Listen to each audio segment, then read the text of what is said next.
Aquest dijous van tenir lloc les portes obertes del Club Voleibol Balaguer al pavelló Impacsa de Balaguer, a les que hi van participar més de 30 persones interessades en conèixer aquest esport i el funcionament també del club.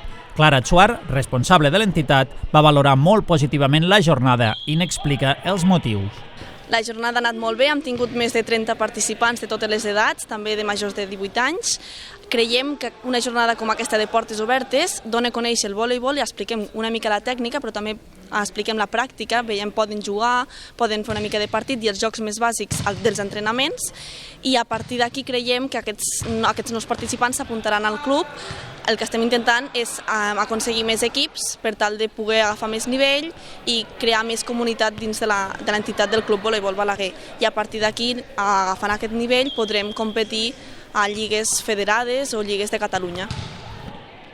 El Club Voleibol Balaguer iniciarà la temporada 21-22 el proper dilluns 13 de setembre i els entrenaments es realitzaran al pavelló Impacsa de Balaguer en horari no lectiu. S'hi pot apuntar tothom qui hagi nascut l'any 2015 o abans. A la web del club i a les seves xarxes socials es pot trobar tota la informació per poder fer la inscripció a la nova temporada.